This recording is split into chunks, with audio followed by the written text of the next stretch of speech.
Sobat JDIH, selamat datang di PKPU, Pahami Ketentuan Pemilih Untukmu. Pada episode kali ini spesial sekali, PKPU hadir dalam bentuk podcast yang mengupas ketentuan pemilu berdasarkan regulasi yang berlaku. Sekaligus mengenal lebih dekat peran dan tanggung jawab lembaga penyelenggara pemilu.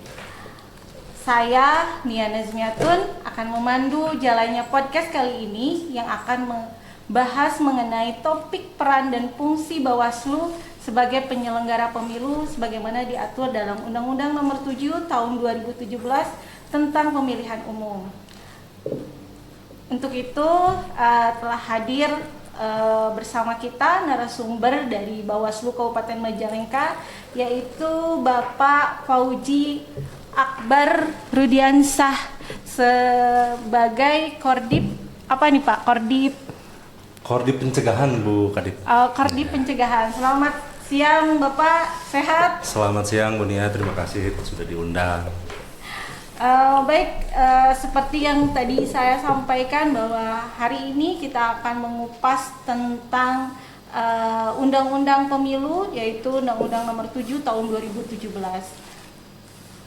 Sobat JDIH, tentu kita penasaran sekali bagaimana peran Bawaslu juga KPU dalam pemilu 2024 kemarin. Mungkin ada beberapa yang ingin saya tanyakan nih kepada Pak Fauji. Banyak juga boleh Bu. Kalau siap. Kalau begitu siap. Pak Fauji, sebagai Kordip perencanaan ya? Pencegahan. Sebagai Kordip pencegahan tentu kemarin sudah banyak hal-hal yang telah dilakukan oleh Bawaslu dalam menangani berbagai masalah ataupun temuan-temuan tentunya di pemilu 2024 kemarin. Sebagaimana dan yang sesama penyelenggara pemilu, bagaimana Bawaslu memaknai pembagian peran antara KPU dan Bawaslu sebagaimana diatur dalam Undang-Undang Nomor 7 Tahun 2017. Oh iya, banyak tentunya yang sudah dilakukan KPU dan Bawaslu selama penyelenggaraan tahapan pemilu maupun pemilihan. Tapi tentu kita pahami bersama ya Bu, sebagaimana Undang-Undang 7 Tahun 2017 mengatur tentang kedudukan positioning Bawaslu dan KPU juga DKPP. Sebenarnya kan kita sebagai penyelenggara pemilu ini tripartis itu berperan sebagaimana fungsinya masing-masing. Sejauh sepemahaman saya tentu bahwa dalam proses penyelenggaraan pemilu maupun pemilihan KPU bertindak sebagai tentu pelaksana tahapan yang juga tentu tahapannya juga diatur oleh undang-undang dan PKPU secara rigidnya, dan Bawaslu sebagaimana lembaga pengawas, sebagai lembaga pengawas pemilu artinya juga mengawasi pelaksanaan tahapan yang dilaksanakan oleh KPU. Begitu Bu. Kalau tadi berbicara pelaksanaan tahapan saat pemilu 2024 kemarin, tentu KPU dan Bawaslu itu masih dalam satu sistem penyelenggaraan ya. Berbicara tentang penyelenggara pemilu, selain KPU, Bawaslu juga mungkin ada DKPP tadi. Betul. Seperti yang sudah disebutkan. Nah, menurut Bawaslu sendiri, apa semangat utama yang ingin dibangun melalui pengaturan tersebut? Saya yakin semangat utama sesuai dengan asas pemilu Bu, tentu dengan pembagian tugas kelembagaan 3 lembaga ini adalah tujuannya untuk menyukseskan pemilu yang luber dan jurdil sebagaimana asas penyelenggaraan pemilu itu sendiri. Begitu. Kalau berbicara terkait tadi yang disampaikan oleh Pak Fauji, ada peran penyelenggara, ada Bawaslu, KPU dan juga DKPP.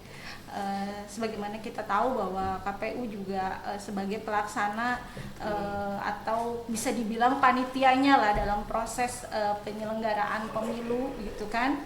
Nah, mungkin kita juga ingin tahu nih peran, fungsi dan tugas Bawaslu yang diatur dalam Undang-Undang Pemilu Nomor 7 Tahun 2017 gitu kan. pengawasan seperti apa sih yang dimaksud dalam undang-undang tersebut? Ya, Undang-Undang Pemilu mengatur tentang itu secara leveling baik Bawaslu RI sampai pengawas TPS. Tapi dalam hal ini tentu saya akan menyampaikan di kewenangan Bawaslu Kabupaten Kota. Yang pertama tentu Bawaslu sebagaimana fungsinya juga sebagai pengawas pemilu, tentu hal yang menjadi kewenangan Bawaslu adalah mengawasi tahapan pemilu. Baik itu dimulai dengan tahapan perencanaan, kemudian juga sampai pada tahapan seperti pemutahiran data pemilih, lalu kemudian juga pengawasan kampanye, pengawasan pencalonan, pengawasan sampai dengan pengawasan rekapitulasi secara berjenjang, baik itu di level kecamatan sampai di tingkat kabupaten. Itu menjadi koridor pengawasan Bawaslu sesuai dengan kewenangan Bawaslu. Namun juga kemudian ada tugas yang melekat di Bawaslu, seperti kemudian Bawaslu MAP yang tadi itu maksudnya tugas, dan ada juga kewenangan yang melekat di Bawaslu. Seperti kewenangan Bawaslu itu adalah melakukan pencegahan dan penindakan dugaan pelanggaran maupun sengketa proses pemilu juga. Kemudian Bawaslu juga berwenang menindaklanjuti laporan dari masyarakat atau dari pemilih, pada umumnya masyarakat yang sudah memenuhi syarat sebagai syarat formil laporan. Juga kemudian Bawaslu juga diberikan kewenangan untuk menindaklanjuti laporan dugaan pelanggaran kode etik penyelenggara pemilu, baik itu yang dilakukan oleh jajaran ad hoc Bawaslu maupun yang dilakukan oleh jajaran KPU dan ad hoc KPU-nya. Wah, tadi ada apa? Pelanggaran, pengawasan pelanggaran yang dilaporkan dari pencegahan yang dilaporkan terkait KPU maupun apa namanya jajaran KPU, ad hoc KPU juga mungkin ad hoc Bawaslu juga. Kalau kita mencerna sedikit nih ya, ini seperti apa? Seperti anjing dan kucing gitu. Tom and Jerry. Tom and Jerry. Yang anjing siapa, yang kucing siapa? Cuman kalau anjing dan kucing bukan Tom and Jerry ya. Sebenarnya tidak seperti itu ya konsepnya. Mungkin KPU dan Bawaslu ini seperti partner, saling controlling. Mungkin juga ada hal yang mungkin KPU laksanakan, terus kemudian juga Bawaslu sebagai pengingat atau alarmnya bagi KPU manakala memang itu terjadi mungkin ada pelanggaran di situ yang menurut Bawaslu itu melanggar gitu kan. Karena seperti yang kita semua tahu bahwa di KPU juga ada aturan, ada kepastian hukumnya, ada aturannya juga. Selain undang-undang juga ada PKPU. Kemudian mungkin kalau di Bawaslu selain undang-undang ada peraturan Bawaslu. Ada Perbawaslu juga.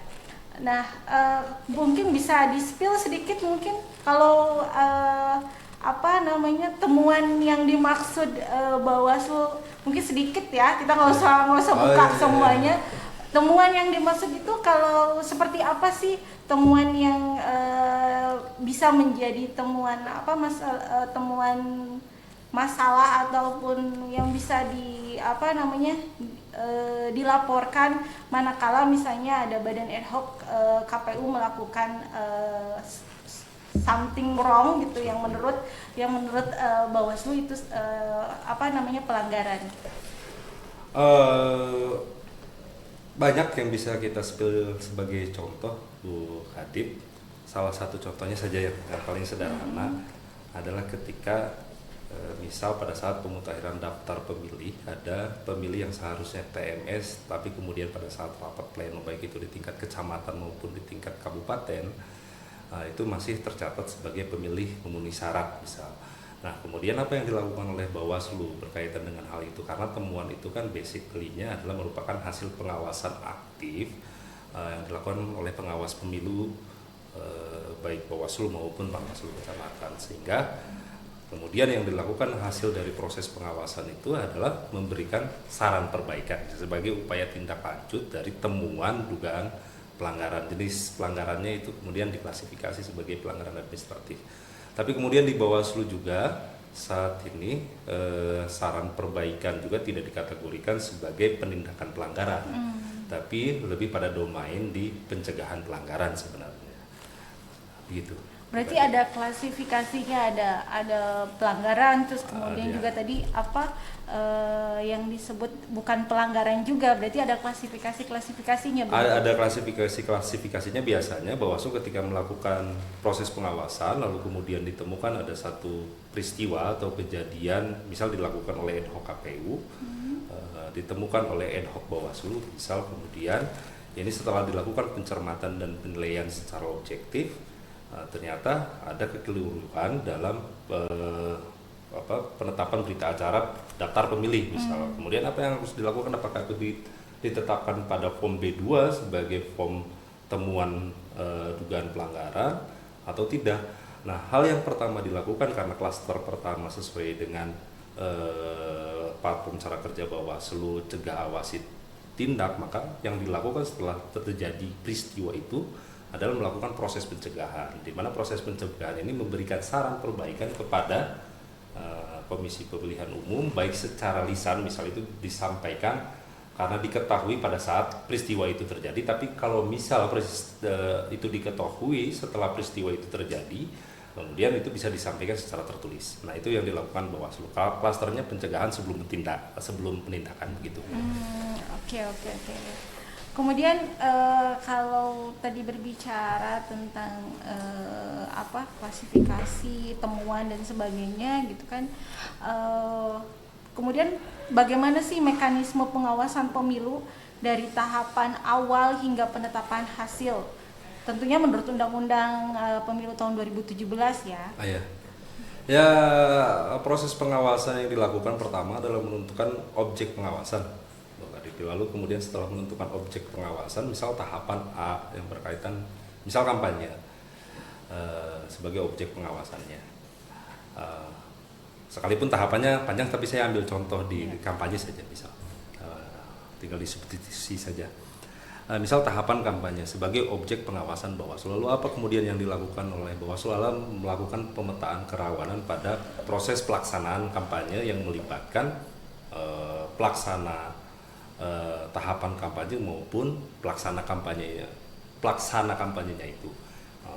Bagaimana peran KPU dalam melaksanakan tahapan kampanye maupun bagaimana peraturan mengatur berkaitan dengan peserta pemilu maupun pemilihan sesuai dengan on the track-nya, tidak melanggar ketentuan peraturan perundang-undangan.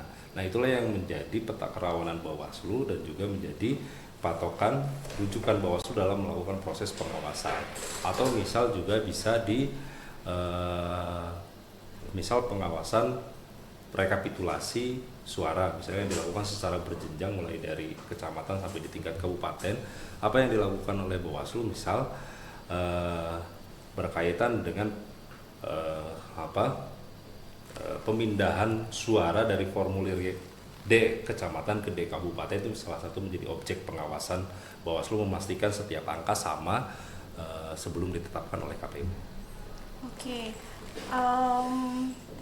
Seperti mungkin yang sama-sama kita ketahui bahwa pelanggaran itu kan ada macam jenisnya ya, dan mungkin Bawaslu itu bisa merekomendasikan sebuah pelanggaran untuk KPU yang nantinya bisa ditindaklanjuti, misalnya pelanggaran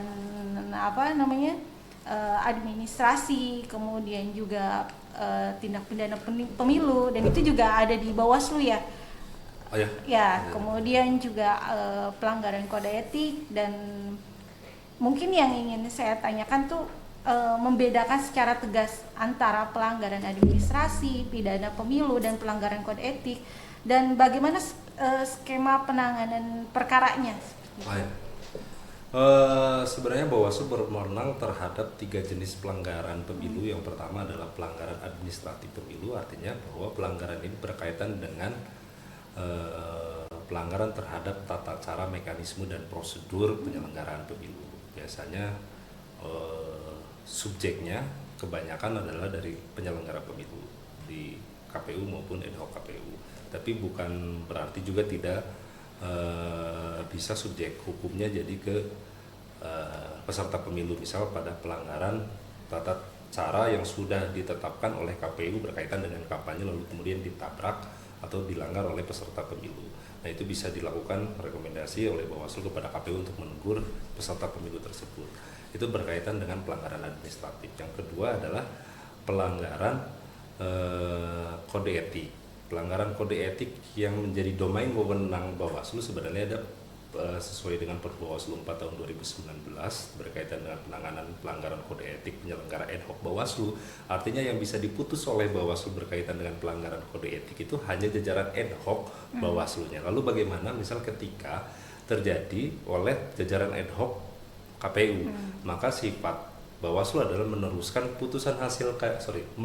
hasil kajian hukum Bawaslu kepada KPU untuk ditindaklanjuti bahwa misal si PPK atau si PPSA melanggar kode etik tertentu, misal itu berkaitan dengan kode etik.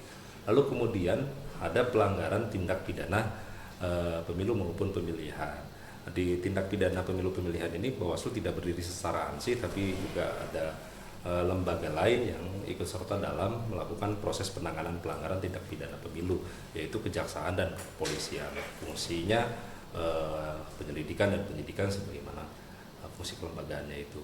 Nah, berkaitan dengan tindak pidana pemilu ini berarti adalah suatu perbuatan tindakan yang sudah dilarang, yang merupakan dikategorikan sebagai tindak pidana oleh Undang-Undang 7 tahun 2017, karena kita kan lex spesialis. Berarti sesuatu yang tidak diperkenankan atau tidak diperbolehkan dilakukan oleh penyelenggara maupun peserta pemilu yang kemudian ada pada bagian undang-undang pemilu bab pidana pemilu, maka itu dikategorikan sebagai pidana pemilu. Nah, itulah 3 kategori. Bagaimana proses penanganannya? Semuanya sama, Bu. Kanalnya sama. Yang pertama itu dari laporan masyarakat. Yang kedua adalah hasil pengawasan aktif pengawas pemilu. Perbedaannya ketika itu dari laporan masyarakat, maka pengawas pemilu harus menilai keterpenuhan syarat material dan syarat formil laporannya. Ketika sudah terpenuhi, maka dilakukan kajian awal, lalu kemudian ini dilanjutkan ke, misal ini adalah tindak pidana pemilu, maka diteruskan ke Gakumdu, atau ini pelanggaran administratif, maka akan diteruskan sesuai mekanisme prosedur penanganan administratif. Pelanggaran administratif atau ini kode etik misal, kemudian mekanisme pelanggaran kode etik, tapi proses penanganan pelanggarannya hampir serupa, formulir yang digunakan hampir serupa, kecuali tindak pidana pemilu dan juga kode etik jajaran ad hoc Bawaslu itu ada formulir penanganan pelanggaran tersendiri. Tapi ketika administrasi, kode etik dan tindak pidana pemilu yang merupakan laporan masyarakat, maka itu akan dituangkan pada POM B1, penerimaan laporan dugaan pelanggaran yang dilaporkan oleh masyarakat. Berbeda dengan temuan-temuan karena pengawas langsung menyaksikan suatu peristiwa tersebut, setelah kemudian diinduksi secara logis dari peristiwa yang terjadi, kemudian pengawas pemilu menilai, lalu kemudian itu sudah dianggap terpenuhi syarat formil dan materialnya, sehingga bisa dilanjutkan pada proses penanganan pelanggaran, itu kajian. Jadi tanpa ada kajian awal dulu. Nah, itu perbedaan antara laporan dan temuan pada 3 jenis pelanggaran itu. Kalau pelanggaran administrasi itu memang biasanya temuannya saat proses tahapan sedang berlangsung, seperti itu ya? Betul. Ya. Betul. Kemudian juga mungkin itu masih dalam ranah Bawaslu, kemudian juga tindak pidana pemilu juga itu masih ranah Bawaslu, bisa jadi ranah Bawaslu, ya. Kemudian kode etik itu ada ranahnya DKPP. Nah, kemudian tapi juga Bawaslu bisa menjadi ranahnya Bawaslu ketika itu berurusannya dengan badan ad hoc, karena badan ad hoc tidak bisa kita melaporkan ke DKPP ya. Kecuali bareng dengan komisioner Bawaslu ya. Komisioner KPU. Mudah-mudahan itu tidak ada. Mudah-mudahan ya. Ibu belum pernah dipanggil DKPP. Terus ada kemungkinan nggak? Ini di luar konteks ini. Yeah. ada kemungkinan nggak kalau apa misalnya Bawaslu ini kan mungkin kalau sepemahaman kami mungkin Bawaslu ini adalah pengawas pemilu untuk penyelenggara khususnya untuk KPU dan Badan Ehdok. Memungkinkan nggak bahwa Bawaslu juga mengawasi peserta pemilu maupun masyarakat gitu, misalnya manakala maaf ya terjadi money politik kemudian diketahui oleh Bawaslu. Nah, ketika ada temuan itu, kira-kira Bawaslu melaporkannya kemana nih? Gitu. Sebenarnya begini Bu, Bawaslu juga bukan hanya mengawasi ke tahapan yang dilaksanakan oleh KPU, tapi seluruh ekosistem pemilu yang kemudian diatur dalam Undang-Undang 7 tahun 2017 itu menjadi objek pengawasan Bawaslu. Misal tadi dicontohkan berkaitan dengan bagaimana ketika terjadi money politik di saat pelaksanaan tahapan kampanye. Misalnya terjadi ini subjeknya adalah masyarakat sipil biasa misalnya. Subjeknya adalah masyarakat sipil biasa. Terus kemudian diketahui oleh Bawaslu. Nah, apakah Bawaslu bisa bertindak? Kalaupun bisa bertindak, ini kira-kira dilaporkannya kemana? Atau memang dieksekusi sendiri oleh Bawaslu? Karena kan tadi ke kanal yang digunakan adalah temuan, berarti kalau seperti itu misal diketahui oleh Bawaslu karena lembaga yang berwenangnya adalah Sentra Penegakan Hukum Terpadu yang di dalamnya juga terdapat unsur Bawaslu, maka ketika ditemukan hal yang demikian, misal seorang pengawas pemilu menemukan masyarakat memberikan ke masyarakat lain money politik, itu tergantung waktunya Bu. Oh, ada tergantung waktunya. waktunya. Kalau pada saat tahapan kampanye, maka yang diatur sebagaimana pasal 280 Undang-Undang 7 itu hanya mengatur subjek hukumnya adalah pelaksana, peserta, dan tim kampanye saja. Tapi kemudian ketika ini dilakukan pada masa tenang dan hari H pemungutan suara, maka subjek hukumnya melingkupi semua masyarakat. Bukan hanya pelaksana kampanye, bukan hanya tim kampanye, tapi masyarakat pada umumnya juga bisa dilakukan. Nah, yang menjadi kesulitan bahwa Bawaslu itu misal ketika dilakukan pada saat tahapan masa kampanye, tapi kemudian yang membagikan itu tidak terdaftar sebagai subjek hukum yang harusnya ditangani oleh Bawaslu. Misal si A itu tidak terdaftar sebagai pelaksana kampanye atau tim kampanye di KPU Kabupaten Majalengka. Lalu kemudian kami mendapatkan temuan bahwa si A itu memberikan uang ke si B. Kemudian setelah ini menjadi temuan kami, kita pelajari dokumen-dokumen alat buktinya, ternyata yang bersangkutan bukan bagian dari tim kampanye pada saat masa kampanye misal waktunya. Maka ya sudah jelas itu tidak bisa ditangani oleh Sentra Penegakan Hukum Terpadu. Atau bisa begini, si A-nya tim kampanye, tapi biasa setiap hari Jumat itu bersodako atau berinfak ke masjid. Kebetulan pada saat masa kampanye tapi agak besar, lalu kemudian dipermasalahkan oleh sebagian masyarakat begitu sebagai suap untuk memilih calon tertentu gitu. Nah, itu juga akan sulit menentukan mens rea-nya. Karena itu merupakan bagian dari kebiasaan masyarakat untuk berinfak. Jadi kalau toh misal berkaitan dengan money politik karena deliknya harus ada tambahannya, selain ada perbuatannya juga ada maksudnya. Misal kita memberikan uang tapi tidak ada iming-iming mau diberikan apa lagi, maksudnya ketika si A asal milih si Anu, atau nanti kalau milih si Anu menjanjikan nanti kamu dapat Anu atau dapat apa begitu. Nah, hal ini juga tidak bisa dipisahkan sebagai peristiwa money politik. Kalau misal saya memberikan uang ke Bukadip nih 100.000, tapi saya nggak bilang tolong nanti pilih saya, hanya memberikan saja. Udah, itu nanti kemudian tidak termasuk temuan ya. Sekalipun ada actus reusnya, ada perbuatannya, tapi mens rea-nya juga tidak akan bisa didapat. Karena tidak ada ajakan. Karena tidak ada ajakannya, tidak ada himbauannya, tidak ada suruhannya, perintahnya untuk memilih calon tertentu misal. Jadi agak sedikit kompleks sebenarnya berkaitan dengan money politik ini untuk Bawaslu tangani. Berbeda dengan pilkada. Kalau pilkada sudah mengatur dari saat awal sampai dari saat kampanye sampai kemudian pungut hitung itu sudah setiap orang subjek hukumnya, siapapun yang melakukan selain tim kampanye, selain pelaksana kampanye juga bisa dijerat Undang-Undang Pidana Pemilihan, Undang-Undang 10 2016 dan perubahannya begitu. Oke, tadi dari Bawaslu sudah memaparkan atau sudah menjelaskan tentang fungsi, kemudian juga tentang tugas Bawaslu, mungkin ya. Bawaslu kan memiliki kewenangan mengawasi tentunya sesuai dengan namanya Badan Pengawas Pemilu, mengawasi seluruh tahapan yang dilaksanakan oleh KPU khususnya. Nah, bagaimana Bawaslu memastikan bahwa pengawasan tersebut tetap berjalan secara objektif? Yang pertama kita menilai dari sisi prosedural dulu. Apakah yang dilaksanakan baik oleh KPU maupun peserta pemilu itu sudah sesuai dengan peraturan perundang-undangan atau belum?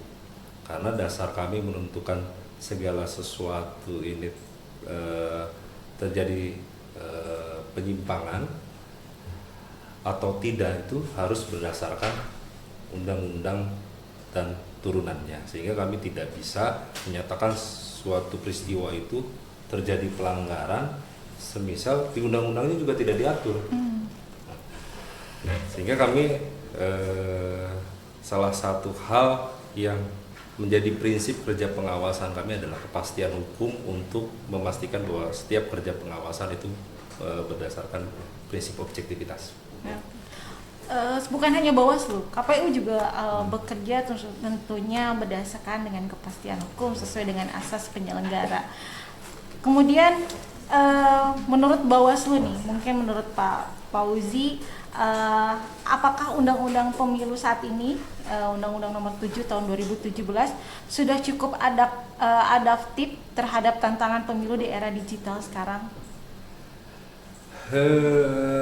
Saya kira ada beberapa, karena kebetulan pada saat penyelenggaraan pemilu kemarin kami juga mendapatkan satu improve cara pengawasan dunia, yaitu pengawasan digital melalui pengawasan cyber, tapi kemudian juga karena tidak tercover muatan materinya pada Undang-Undang 7 tahun 2017, kecuali hal-hal yang berkaitan dengan isu SARA, itu tidak bisa kami tangani oleh Bawaslu.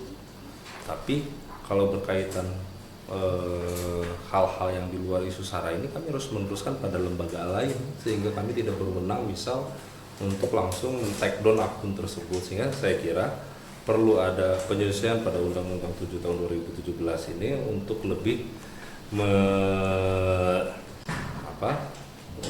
melibatkan stakeholder supaya lebih adaptif terhadap perkembangan teknologi. Karena biasanya kampanye juga yang paling masif selain dilakukan oleh peserta pemilu juga oleh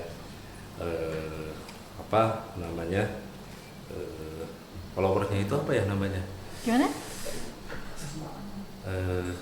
Yang biasa untuk men-sharing materi-materi kampanye tapi dia bukan tim kampanyenya.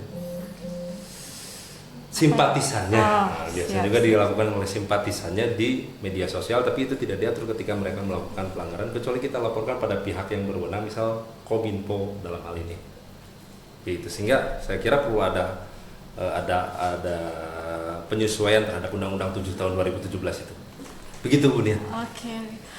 Ternyata menarik sekali ya kita kalau misalnya membahas tentang undang-undang pemilu, walaupun saat ini kita sama-sama tahu bahwa undang-undang pemilu untuk selanjutnya masih dalam upaya penggodogan gitu ya, belum kabarnya kan belum tahun depan ya dengan kabarnya itu kan.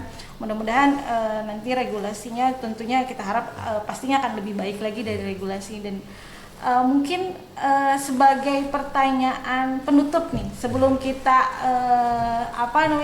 sebelum pembahasan tentang undang-undang pemilu ini kita close dulu, mungkin sedikit pesan lah.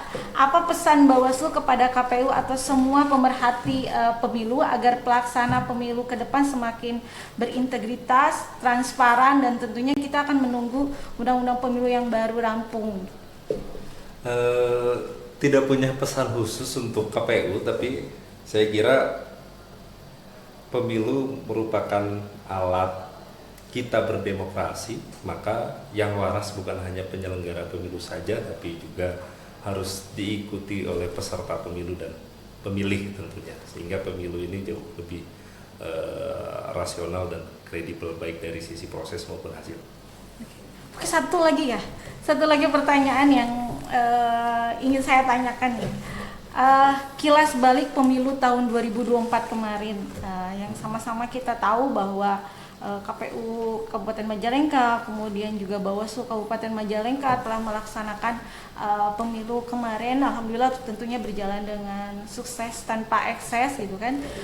Apa kesan, pesan, tantangan, dan juga adakah hal-hal yang perlu ditingkatkan dari pengalaman penyelenggara pemilu tahun kemarin, khususnya dari Bawaslu? Saya kira seperti tadi, khusus untuk Bawaslu dan KPU jangan jadi Tom and Jerry, tapi harus menjadi mitra strategis supaya kemudian setiap persoalan bisa kita mitigasi lebih awal, tentu dengan cara diskusi bersama, sehingga ke depan Bawaslu dan KPU sebagai penyelenggara pemilu bisa jauh lebih memberikan pelayanan yang baik bagi masyarakat maupun bagi peserta pemilu tanpa tebang pilih, tapi secara keseluruhan pemilu tahun 2024 sedikit fraud, tidak terlalu banyak persoalan pada proses tahapan, dan juga saya meyakini bahwa hasil yang disajikan oleh KPU Kabupaten Majalengka dalam penyelenggaraan pemilu tahun 2024 kemarin sangat kredibel. Begitu, Bu. Terima kasih. Tentunya saya sepakat dengan apa yang disampaikan Pak Pauji, bahwa KPU dan juga Bawaslu bukan lagi sebagai Tom and Jerry, tapi sebagai mitra strategis tentunya. Karena kita punya visi dan misi dan tujuan bersama gitu, bagaimana mensukseskan pemilu dengan baik, kemudian juga pemilu yang memang sesuai dengan sesuai dengan aturan yang berlaku. Tapi Pak Pauji, mungkin saya nih sangat tertarik sekali dengan pembahasan kita kali ini. Mungkin harus ada series berikutnya, podcast berikutnya. Kalau hari ini kita berbicara tentang undang-undang pemilu, mungkin nanti kita akan berbicara tentang undang-undang pilkada tentunya. Karena undang-undang pemilu dan undang-undang pilkada kalau misalnya cuma dibahas salah satu, ya seperti kita makan gorengan tapi nggak minum kopi begitu. Iya. Jadi kurang pas. Kurang boleh pas. Nanti Bu Arif. Baik, Sobat YDIH, dari perbincangan kita kali ini dapat kita pahami bahwa KPU dan Bawaslu memiliki peran yang berbeda namun saling melengkapi dalam sistem penyelenggaraan pemilu. KPU menjalankan tahapan pemilu sesuai ketentuan, sementara Bawaslu hadir memastikan dan mengawasi seluruh proses pemilu berjalan sesuai dengan undang-undang dan atau tetap berjalan di koridor hukum yang berlaku. Sinergi antara KPU dan Bawaslu menjadi kunci utama terwujudnya pemilu yang berintegritas, transparan, dan dapat dipercaya publik. Semoga pembahasan ini membuat Sobat YDIH memahami bahwa pengawasan dan pelaksanaan pemilu adalah satu kesatuan yang tidak terpisahkan. Terus ikuti PKPU, pahami ketentuan pemilih untukmu. Sampai jumpa di episode berikutnya. Terima kasih.